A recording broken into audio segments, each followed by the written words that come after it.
तांबा, पारा, गंधक एक जहरीला पदार्थ है। ये कैसे ऐसे लोगों को जीवन दे रहा है जिनको मृत्यु शैया पे बोला गया है? इसका क्या रहस्य है? मैंने आयुर्वेद पढ़ा है और रसशास्त्र मेरा प्रिय शास्त्र है। करीब करीब सभी ग्रंथ पढ़े हैं, बहुत लोगों से मुलाकात भी हुई। परंतु जिस तरीके से ये अमर बनाने की विधि है, ये एक यूनिक विधि है जिसको मेरे पिताजी ने ही साकार किया। और जब ये दवा बन गई ये भी कैसे पता चला कि एक दिन एक सरदारों का समूह आ गया एक मरते हुए मरीज को लेके। दादाजी ने मरता क्या ना करता वो दवा उसके मुंह में डाल दी। वो सरदार जी उठ के बैठ गए, हुण मुझे सुकून है। और ये कहानी शुरू हुई एक ऐसी दवा की जिसका ना ओर है, न छोर है, न किताब में है, न दिमाग में है, पर उसने उस मरणासन मरीज को बचाया। और मुझे करीब 38 साल तक का उसका फॉलोअप है। वो हट्टा कट्टा अपनी जिंदगी जीता रहा। तो ये अमर की कहानी वहीं से चली और आज अमर हजारों लोगों को जीवन देने वाली एक फार्मूला बन गया है। नमस्कार। आज मैं वैद्य बालेंदु प्रकाश आपके सम्मुख पेश करने जा रहा हूं एक ऐसे फॉर्मूले की कहानी जो क्यों बना, क्या सोच के बना और उसके द्वारा क्या क्या चमत्कार हो रहा है।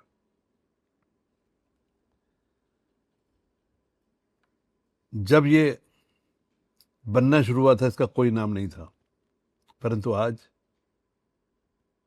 2025 में इस फार्मूले का नाम है अमर।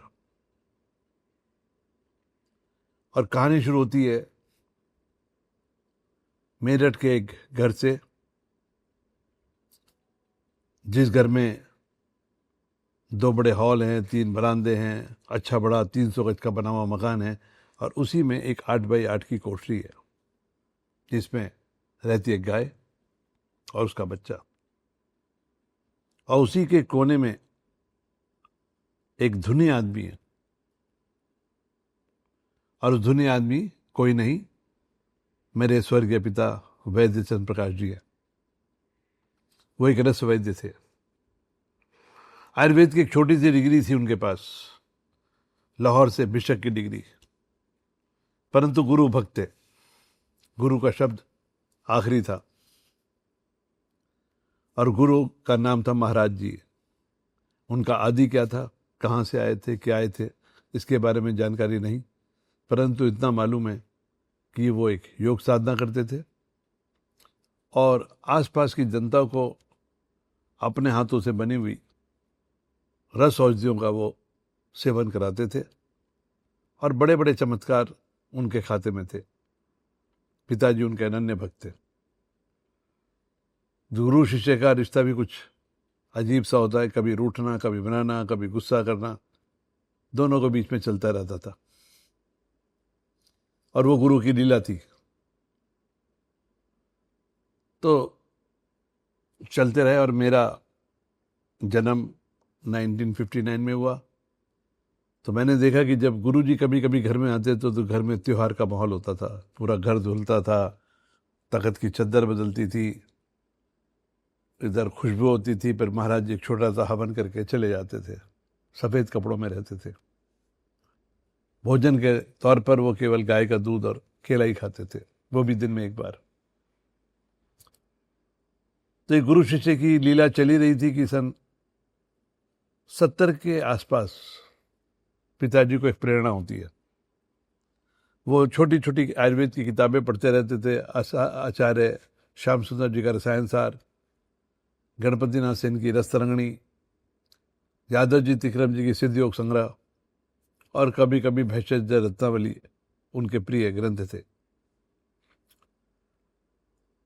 पारद की क्रियाओं को करते रहते थे और पारद में अग्नि स्थायीकरण करना उनका मुख्य उद्देश्य था, परंतु समहाउ कामयाब नहीं हो पाते थे।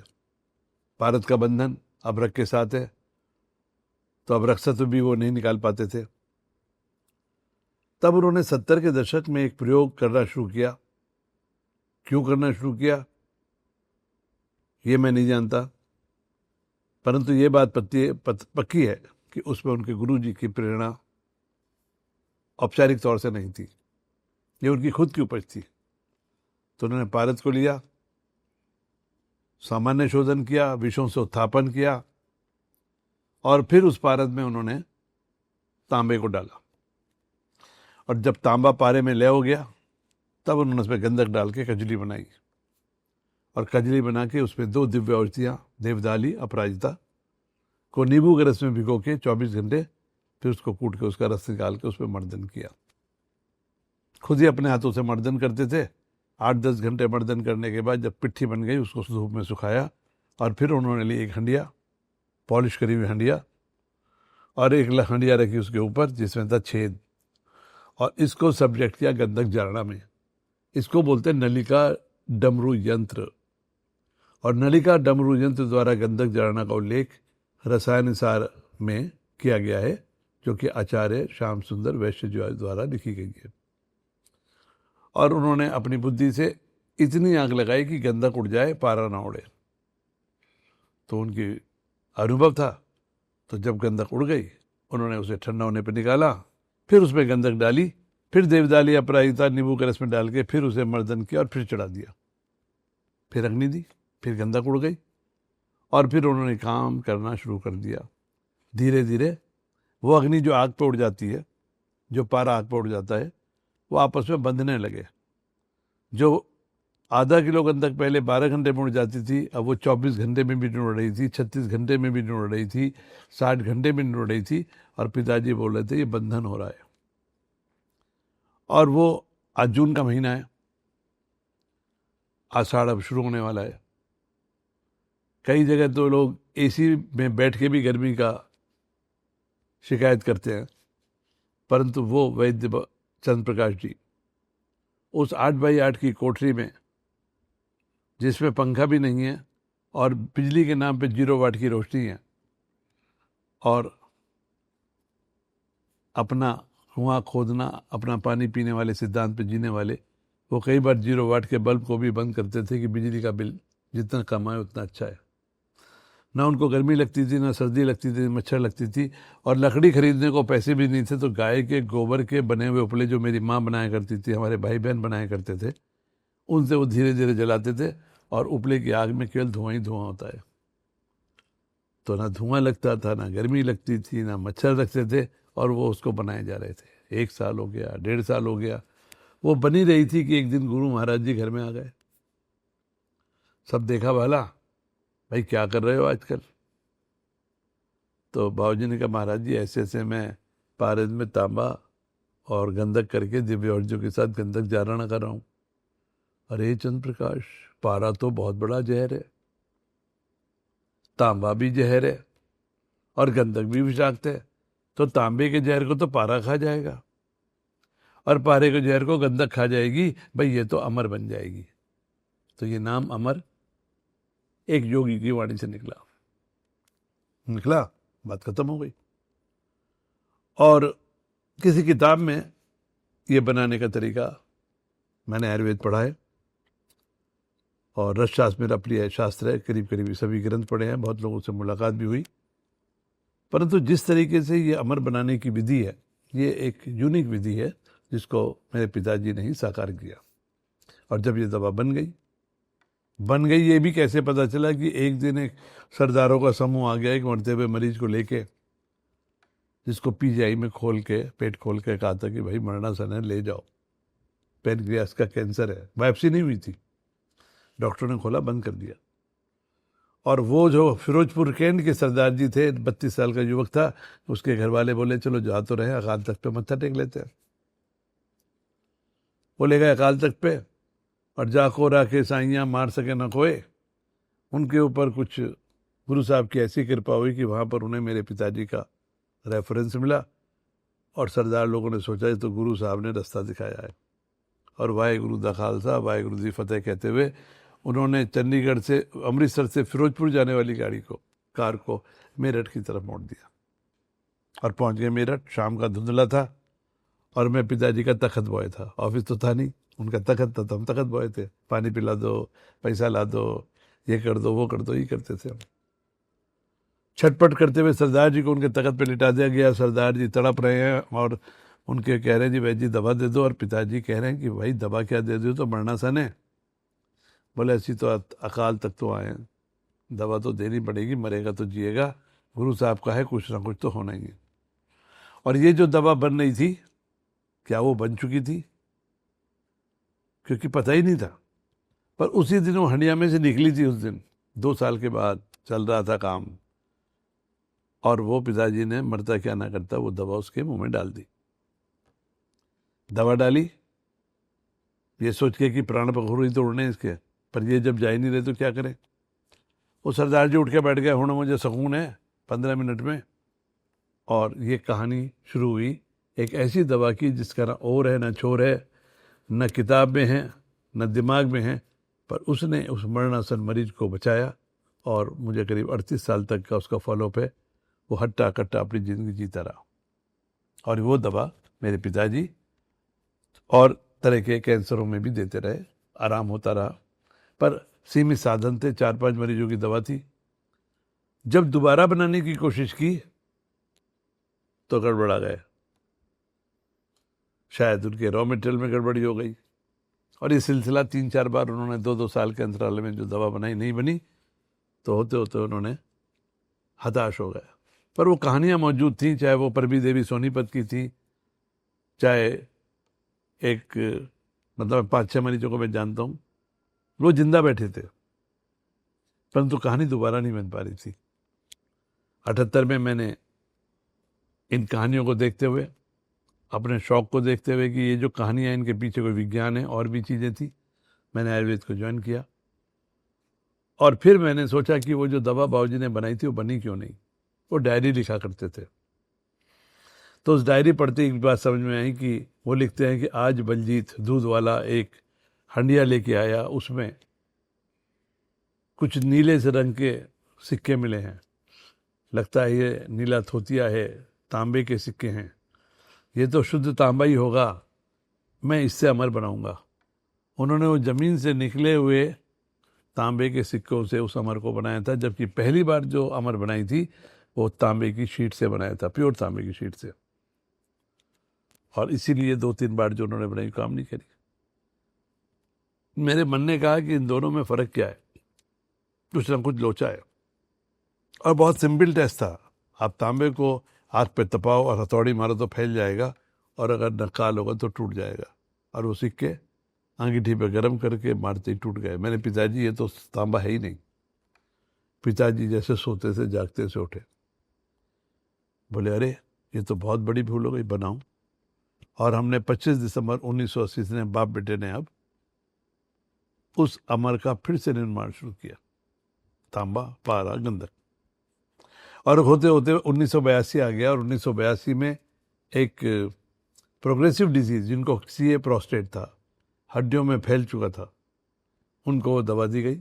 चमत्कारिक तौर से उनका कैंसर ठीक हुआ, ये रिवाइवल हुआ। और इसी बीच में कुछ ऐसे मरीज आने शुरू हुए जिनका ठीक हुआ। तो ये अमर की कहानी वहीं से चली, और उसके बाद दर तो डर, साल तो साल चलते रहे। पिताजी का स्वर्गवास 84 में हो गया। मैंने इसको देखा, समझा, इनके SOPs बनाए, और आज अमर हजारों लोगों को जीवन देने वाली एक फार्मूला बन गया है। और इसके पीछे विज्ञान क्या है, ये तांबा पारा गंधक एक जहरीला पदार्थ है, ये कैसे ऐसे लोगों को जीवन दे रहा है जिनको मृत्यु शैया पे बोला गया है, इसका क्या रहस्य है। तो बहुत कोशिश की कैसे करें, तो आखिर में Indian institute of science Bangalore की इनऑर्गेनिक फिजिकल केमिस्ट्री के एक प्रोफेसर वासुदेवन जी ने हमारी बात सुनी। उन्होंने बोले वैद्य जी आप अपना रॉ मटेरियल दीजिए और हर प्रोसेस के बाद सैंपल दीजिए, हम देखेंगे कि क्या बन रहा है। और करीब 2-2.5 साल तक चली हुई ये परीक्षण के बाद उन्होंने बताया कि भाई जी पहली बात कि आपकी जो फिनिश स्टेज जो आप मुझे दे रहे हो, इसमें कोई फ्री मेटल नहीं है। साइंस का विद्यार्थी हूँ, थोड़ा चमत्कार था कि पारा कहाँ चला गया, तांबा कहाँ चला गया, गंधक का तो पता उड़ जाती है। तो ये जो फॉर्मेशन था, पर वजन तो कम नहीं हुआ था। तो क्या हुआ, जैसे आप कोई बीज खेत में डालते हो, बीज कहाँ चला जाता है, पर पेड़ निकल आता है, और पेड़ के बाद हजारों लाखों बीज निकल आते हैं। इसी तरह जब हमारी भस्में बनती हैं तो उनका मूल रूप खत्म होके वो और चिंगारियों में और फुटों में बदल जाती हैं। तो ये मिनरल कॉम्प्लेक्स बन गया। और जब हमने 3 बैच ये लगातार बनाए, उनकी रेफरेंस बनाई, तो 2014 से जो हमने काम शुरू किया, 2024 आते आते भारत सरकार ने Ayurvedic formulation for the treatment of chronic pancreatitis करके भारत का पहला पेटेंट और दुनिया का दूसरा पेटेंट हमको नवाजा।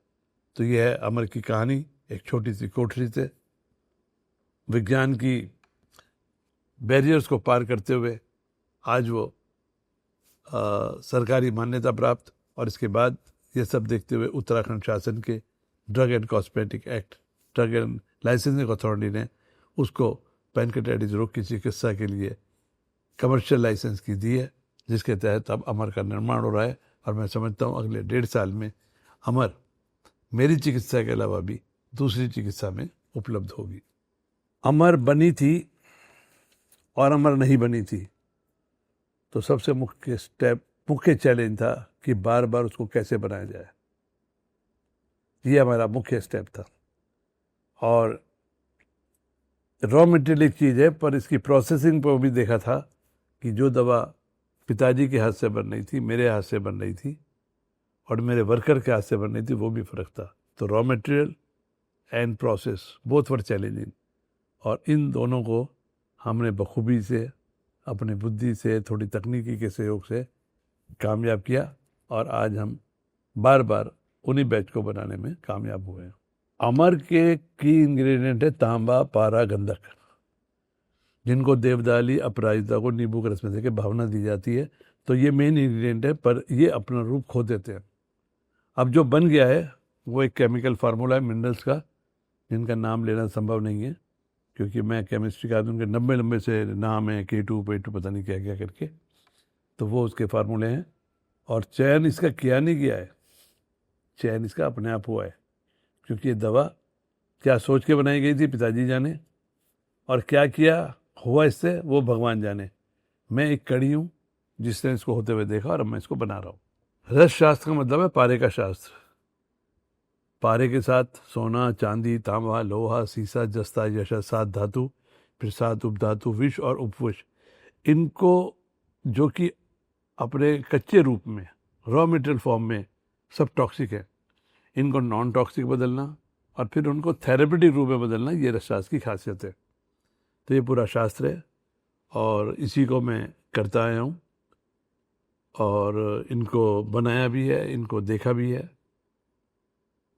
तो ये एक ध्रुव प्रक्रिया है, बहुत लंबी प्रक्रिया है, खर्चीली भी है थोड़ी सी, पर ये हमारे देश की उस काल की विद्या है जब भारत को सोने की चिड़िया कहा जाता था। तो इसीलिए जो हमारे घटक हैं, जो कि टॉक्सिक है, इनका सबसे पहले एक सामान्य शोधन होता है। जैसे मोती है, मोती का क्या शोधन करेंगे, पर वो कहते हैं गाय का दूध लो और उसमें पोटली बांध के लटका दो, 4 घंटे भाप दो। इससे होता क्या है मुझे नहीं पता, पर मोती को भाप दे दिया। अब धातुएं, इनको तपा के तिल के तेल में, गौमूत्र में, मट्ठे में, त्रिफले में भिगो के करना है, वो करना है। तो विधन है। ये शोधन का मतलब प्योरिफिकेशन नहीं है, शोधन का मतलब है कि मेटल्स की जो फैलने की ताकत है उसको ब्रिटल करना, ये टूटने लगती है, तो एक शोधन है। फिर इनको जड़ी बूटी में डाल के मर्दन है, और फिर इनको आग में डाल के पुटपाक है। बेसिकली किसी मेटल को मिनरल में बदलने के लिए शोधन, मर्दन और पुटपाक 3 विधियों का प्रयोग किया जाता है, और बाद में पाउडर फॉर्म में बदल जाती हैं, जो कि जब तक इसके अंदर मेटेलिक कंटेंट रहते हैं तब तक ये टॉक्सिक रहती हैं, और जब इसमें से मेटेलिक कंटेंट गायब हो जाता है, ये नॉन टॉक्सिकों के जीवनदायिनी गुण वाली बन जाती है। ये सवाल तो मेरा सवाल है जो आप पूछ रहे हैं, क्योंकि अमर काम करती है तो मुझे मालूम है, पर कैसे करती है मैं जानना चाहता हूँ। हाँ, चूहों के ऊपर एक स्टडी से पता चला है कि ये नॉन टॉक्सिक है, और 2 स्टडी से पता चला है कि इसमें पैनक्रेटाइटिस प्रोटेक्टिव प्रॉपर्टीज़ हैं, पर वो कैसे होती हैं ये भविष्य का है, क्योंकि उसके लिए एक फुल फ्लैज वैज्ञानिकों की टीम और तकनीकी की आवश्यकता होगी, जिसकी अवेलेबिलिटी मेरे पास नहीं है।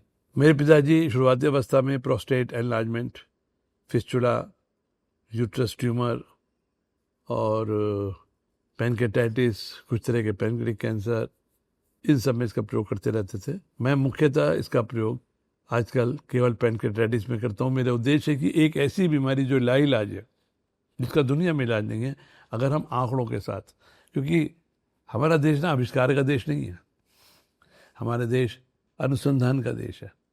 हम देखते हैं कि किताबों में क्या लिखा उसी की बात करो। अब ये अमर और पैनक्रेटाइटिस किताब में आयुर्वेद की नहीं लिखा, एलोपैथी की नहीं लिखा। और बड़ी विडम्बना है कि मरीज कहते हैं कि मेरे को 1 साल में 12 अटैक आ रहे हैं, 13 अटैक आ रहे हैं, बोल रहे हैं मैं ठीक हो रहा हूँ, लोग देख भी रहे हैं, पर फिर भी कहते हैं पैनक्रेटाइटिस तो अपने आप ठीक हो जाती है। वही रटी रटाई बातें।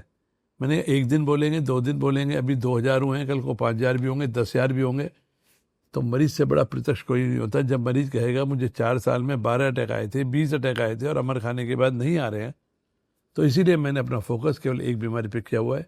तेज़ी के साथ नंबर बढ़ रहे हैं, तेज़ी के साथ टेस्टिमोनियल बढ़ रहे हैं, और हम समझते हैं कि हम एक ऐसी बीमारी जो कि असाध्य अवस्था है, उसके ऊपर आयुर्वेद की किसी भी रस औषधि को सिद्ध कर देंगे तो लोग रसशास्त्र रूपी समुद्र में गोता लगाएंगे और फिर इसमें से हीरे जवाहरात मोती निकाल के लाएंगे।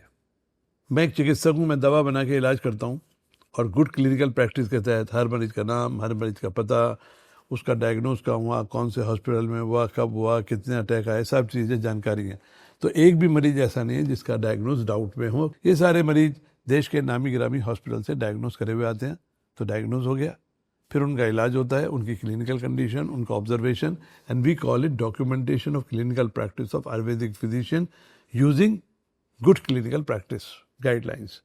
तो हमने इसको किया, और समय समय पर, so this is one of the trial, it is not a randomized control trial but is observational research which is being accepted in the world, and हम हर मरीज का डेटा रखते हैं और समय समय पर हम अपने डेटा को दुनिया के सामने पेश करते रहते हैं, चाहे वो एपिडेमियोलॉजी का हो, चाहे क्लिनिकल इफेक्ट का हो, चाहे एक्यूट कंडीशन में अमाइलेज लाइपेज बढ़े हुए का नॉर्मल करना हो, चाहे CA19 माइग्रेन का कम करना हो, चाहे फीकल इलास्टेज टेस्ट हो या उनके इमेजिंग हो, हम समय पर करते रहे हैं। तो अभी तक हमारे पास ऑब्जर्वेशनल रिसर्च का डेटा है, वो हेरिडिटी पैनक्रेटाइटिस पर भी है, ओवरऑल पर भी है, और हम चाहते हैं कि इसके ऊपर रैंडमाइज क्लिनिकल ट्रायल हो। पर अफसोस की बात है कि देश के 7-8 मेडिकल कॉलेज में हमने प्रोटोकॉल बनाया, और प्रोटोकॉल बनाने वाला मैं नहीं हूँ, भारत सरकार के ICMR के भूतपूर्व DG डॉक्टर VM कटोच जी की अध्यक्षता में हमने एक प्रोग्राम एडवाइजरी कमेटी बनाई, जिन्होंने इसका एक स्टडी प्रोटोकॉल बनाया रैंडमाइज का। पर जिस हॉस्पिटल में दिया, वो कहते हैं साहब आयुर्वेद की दवा है, इसका तो ट्रायल आयुर्वेद में होना चाहिए। अरे पैनक्रेटाइटिस का डायग्नोज गैस्ट्रोएंटरोलॉजिस्ट के द्वारा होता है, तो एक गैस्ट्रोलॉजिस्ट को होना चाहिए। हमने अच्छा ऐसा करो, वो गैस्ट्रोलॉजिस्ट को आयुर्वेदिक कॉलेज में भेज दो, वो तो हो ही नहीं सकता। अब आयुर्वेद का आदमी कंपिटेंट नहीं है, एलोपैथी का करना नहीं चाहता, जो इसके ऊपर आविष्कार रूपी अगर हमारी बात नहीं होगी तब तक हमारा काम नहीं होगा।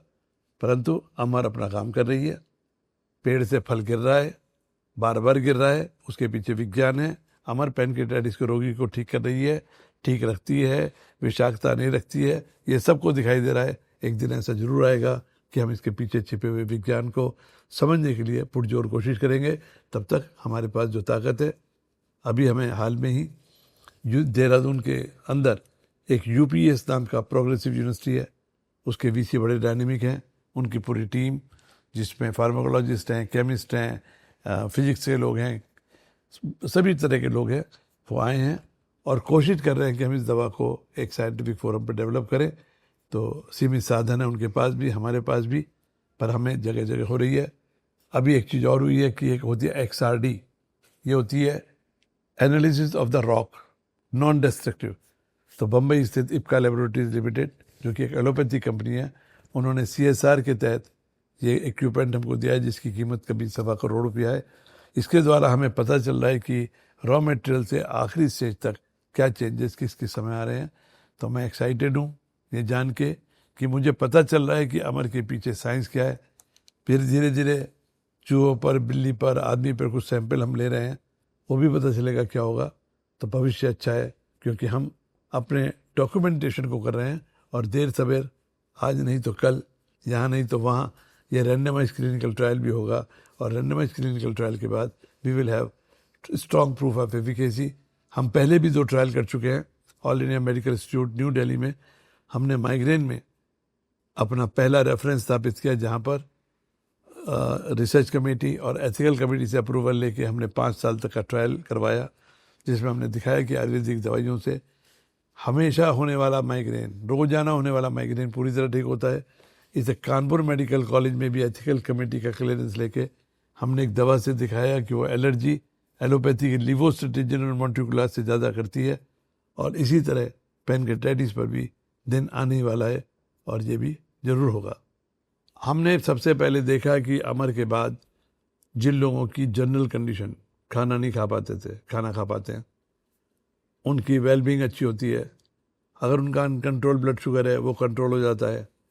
उनका वेट रिडक्शन, अगर वो पतले हैं तो वेट रिडक्शन कम होना शुरू हो जाता है, मोटे हो तो पतले होने शुरू हो जाते हैं। तो हमने ओवरऑल उनकी क्लिनिकल कंडीशन पर देखा है, उनके ब्लड पैरामीटर देखे, वो नॉर्मलसी की तरफ आने लगते हैं। और साल भर के इमेज के बाद, 10 साल के बाद, 20 साल के बाद हमने उसमें देखा कि कोई प्रोग्रेशन नहीं होता है। और अगर उनके एंजाइम्स बढ़े हुए हैं वो कम हो जाते हैं, CA19.9 मार्कर बढ़े हुए हैं वो कम हो जाते हैं। हाँ, फीकल इलास्टिसिटी ऐसा टेस्ट है जो जैसा हो गया वो अमूमन वैसे ही रहता है। कोई कहता है कि मेरा बढ़ गया, तो कोई कहता है मेरा कम भी हो गया। उसके बारे में मैं कोई कमेंट नहीं करना चाहूँगा। अमर के साथ जो आयुर्वेदिक ट्रीटमेंट प्रोटोकॉल है वो सामान्यतः 1 साल का है, जिसमें 21 दिन पड़ाव रेजिडेंशियल प्रोग्राम में होता है, जिसमें उसको मरीज को टाइम पर सोना, टाइम पर खाना, कितना खाना, कब खाना, ये सब सिखाया जाता है। और क्योंकि ये दवा एक्सपीरियंस बेस्ड है, किसी को कोई विषाक्तता ना हो तो दवाई अपने सुपरविज़न में कराते हैं। वैसे तो इस दवा से कोई साइड इफ़ेक्ट नहीं है, पर भिन्ने भिन्ने पिंडानी कोई भी चीज़ किसी लिए नुकसानदायक हो सकती है। तो 21 दिन का इलाज यहाँ होता है, 4 महीने का उनके घर में होता है मानसिक और शारीरिक विश्राम के साथ। फिर 1 साल होते होते ये दवा बंद हो जाती है, पर उनका संपर्क हमारे साथ लगातार रहता है। तो जो 1987 में आए थे या 1985 में आए थे या 1997 में आए थे, उन सभी के साथ हमारा संपर्क अभी भी बना हुआ है। आयुर्वेद की रस औषधियाँ एसिडिक एसिड के साथ, एल्कली के साथ रिएक्ट कर सकती है। इसी को तहत जो खाने में एसिड एनहेंसिंग है, जैसे लाल मिर्च है, चाय है, कॉफ़ी है, सोडा है, इन चीज़ों का परहेज किया जाता है। और लोगों को कहा जाता है कि ऐसा खाना नहीं खाएं, तो इंटरवल पे खाएं, इंडाइजेशन उनको नहीं होना चाहिए, इसी का परहेज किया जाता है।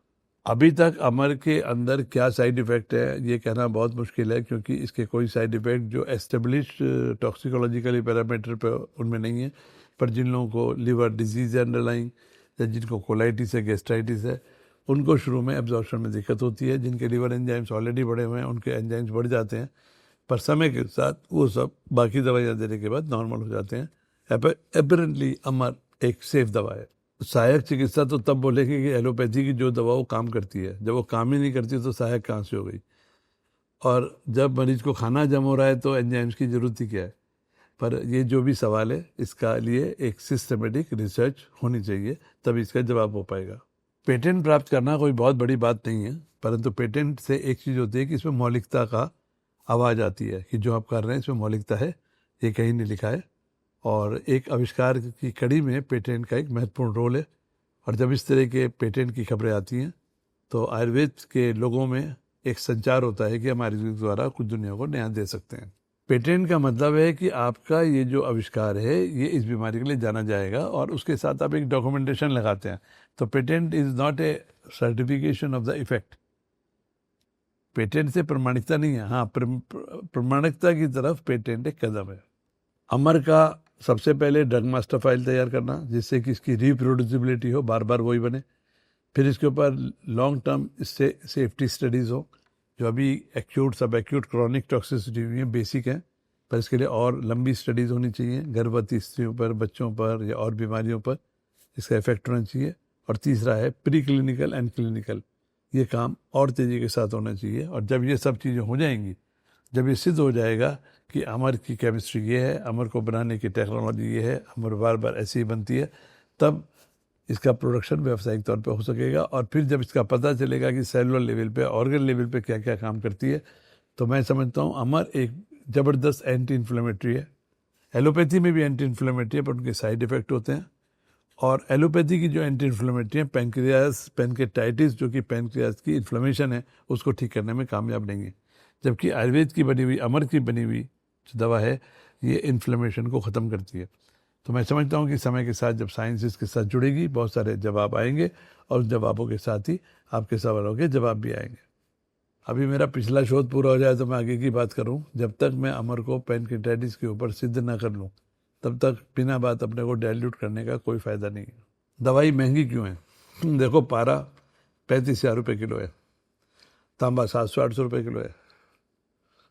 ज़्यादा महंगे नहीं है क्योंकि माइक्रो में देते हैं। पर जैसे ही मेरे पास आता है, इसके अंदर खरल जब घोटने लगते हैं तो मेरे पास एक खरल घोटने का मतलब है कि 700 रुपये जुड़ गए।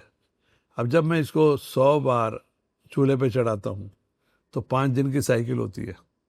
तो आप समझ लो कि 7 दिन में मेरे को कम से कम 12 हंडियाँ चढ़ती हैं। एक एक हंडिया 120 रुपये की आती है। उसको लाना, उसको रखना, उनकी कपड़ मट्टी करना, तो लेबर ओरिएंटेड है, हाथ से काम करते हैं।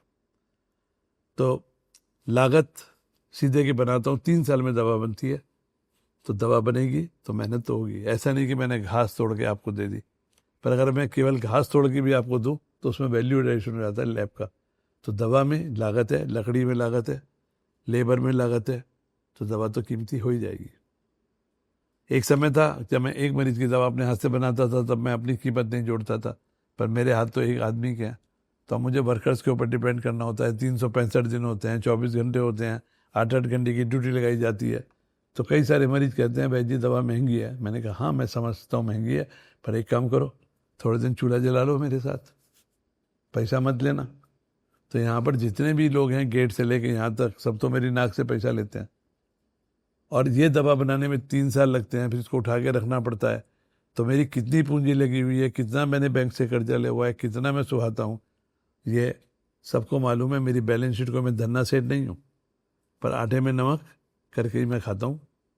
ऐसा नहीं कि मेरे पास बड़े बड़े कंपनियों के, मेरे पास एक ही साधन है, रोजगार मेरा यही है, और बड़े जीवन को करता हूँ। और इसी पैसे में से थोड़ा बहुत पैसा मैं रिसर्च में लगाता हूँ, क्योंकि मुझे रिसर्च के लिए कहीं से कोई अनुदान नहीं मिलता है। अमर मेटल से बनती है, और जब तक इसमें मेटल रहेगी टॉक्सिक करेगी। तो मेटल्स मिनरल फॉर्म में बदल जाती हैं, यही रसशास्त्र है। तो जब तक मेटल में मेटल रहेगी टॉक्सिक रहेगी, और जैसे ही वो मेटल मिनरल फॉर्म में बदलेगी तो टॉक्सिसिटी खत्म हो जाएगी। देखिए, इसमें 2 चीज़ें हैं कि ग्राइंडिंग, मर्दन। हमने देखा कि जो हम मर्दन कर रहे हैं और जो वर्कर मर्दन कर रहे हैं अलग है। तो इसके लिए हमने 91 में इमेज एनालाइजर लगाया, जो हमारी घुटी हुई दवा को क्वालिटी एश्योरेंस करती है। आज हमको पता है कि हमारी जो दवा मर्दन होती है वो 40x पर लेस देन 2 माइक्रोन होती है। तो वो टेक्नोलॉजी डेवलप नहीं है, वो क्वालिटी एश्योरेंस है। और इसी तरह XRD is not a manufacturing equipment, ये what changes are sequentially coming उसको बताने का एक टूल है। पर इसके लिए हम सेरेमिक के खरल बना सकते हैं जो कि मोटर ऑपरेटेड हों, उनकी प्रेशर वेट सब हो। तो कुछ चीज़ें हमने बनाई हैं, जैसे डोसा पीसने की मशीन को हमने SS के साथ करके बनाए हुए हैं, जिसमें हमारी ग्राइंडिंग होती है, वो टेक्नोलॉजी की है। पर ड्रग मास्टर फाइल बनाना, फिर उसके लिए जो जो इक्विपमेंट है उनको करना। अभी हम मिट्टी के चूल्हे पर अमरूद की लकड़ी जलाते हैं, तो जाहिर है कि VC की ये टेम्परेचर कंट्रोल है, पर इनके लिए कंप्यूटर कंट्रोल फर्नेसेस बनाई जा सकती हैं। वो थोड़ी और महंगी होंगी और थोड़ा उनका ऑपरेशन थोड़ा कठिन होगा। पर जैसे जैसे इनका विकास होगा, टेक्नोलॉजी तो ज़रूरी है, क्योंकि ह्यूमन जब तक इंटरवेंशन रहेगा इसमें डिस्क्रिपेंसी मतलब बदलाव आते ही रहेंगे।